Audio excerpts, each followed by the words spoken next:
안녕하세요, 오늘. 좀 흥미로운 질문으로 시작해 볼까요? 우리가 혹시 무심코 쫓고 있는 것들이 있잖아요. 근데 그게 사실 우리 영혼을 좀 무디게 만드는, 뭐랄까, 우상일 수도 있다면 어떨까요? 여러분이 보내주신 자료 중에 우상의 형상에서 하나님의 형상으로라는 글이 있었는데, 이건 중심으로 한번, 깊이 파고 들어보려고 합니다. 핵심은 이거 같아요. 우리가 섬기는 것을 닮아간다.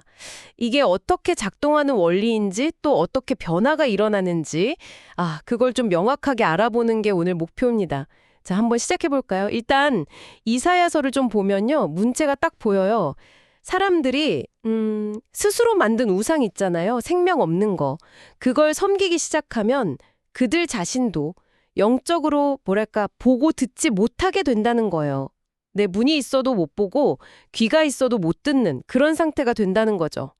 실제로 이스라엘 백성들이 위기 상황에서 하나님 대신에 당시 강대국이었던 이집트의 힘, 그러니까 그 시대의 우상에 의지하려 했던 모습, 여기서 이 경고가 딱 드러나는 것 같아요. 네, 맞아요. 그게 참 중요한 포인트인데, 근데 더 놀라운 건 뭐냐면요. 바로 그 이사야서에서 이 영적인 마비 상태가 완전히 뒤바뀔 거라는 예언도 나온다는 거예요. 네. 하나님께서 직접 개입하셔서 영적인 눈과 귀를 다시 열어주시겠다. 이렇게 약속하시거든요. 이사야서 여러 곳에서 하나님은 토기장이, 우리는 진흙, 이 비유 많이 쓰잖아요.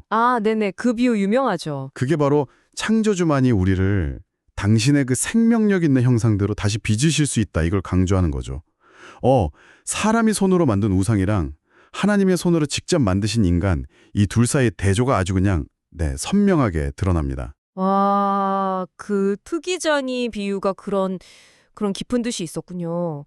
그럼 그 오래된 예언이 이게 신약 시대로 넘어오면 어떻게 연결이 되나요? 바로 예수님을 통해서 이게 성취되는 그림으로 넘어가는 거죠.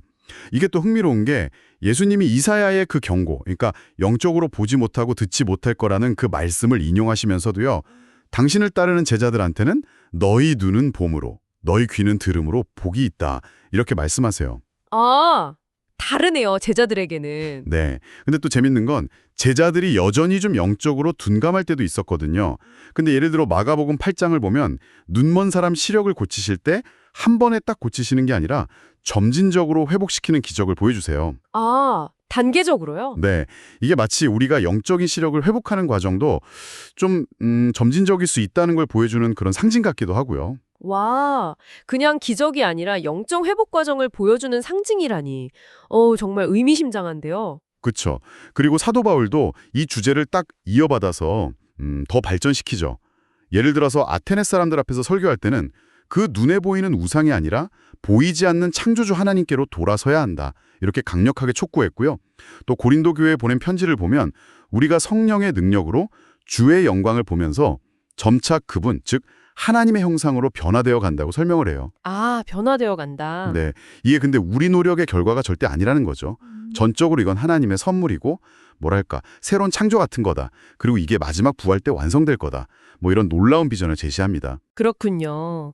그럼 결국 핵심은 우리가 무엇에 마음을 쏟고 뭘 경배하느냐, 거기에 따라서 우리 자신이 결정된다는 거네요. 생명 없는 우상을 따르면 우리 영혼도 같이 무감각해지고 반대로 살아계신 하나님께 집중하면 그분에게 생명력 넘치는 모습을 닮아간다. 와, 이거 정말 죽음에서 생명으로 옮겨가는 것 같은 완전한 뒤집기네요. 네, 정확해요. 오늘 저희가 살펴본 내용을 딱 한마디로 요약하면 그거죠.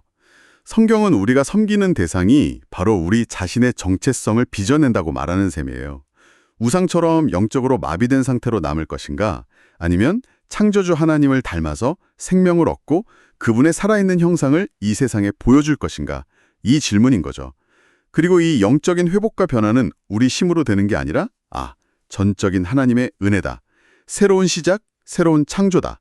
이렇게 얘기할 수 있겠습니다. 와, 내가 섬기는 것이 바로 나를 만든다. 이게 오늘 나눈 이야기의 정말 중요한 핵심이겠네요. 정말 많은 생각을 하게 됩니다. 마지막으로 여러분께 이런 질문 한번 던져보고 싶어요. 혹시 오늘날 우리 삶 속에도 우리가 잘 깨닫지는 못하지만 은근히 우리의 시간과 마음을 빼앗아서 결국 우리를 좀 무감각하게 만드는 그런 현대판 우상은 없을까요? 그리고 만약 있다면 어떻게 하면 그런 것들에서 좀 돌이켜서 의식적으로 생명을 주시는 그 하나님의 형상을 더 닮아갈 수 있을지 한번 깊이 고민해 보시는 것도 좋지 않을까 싶습니다.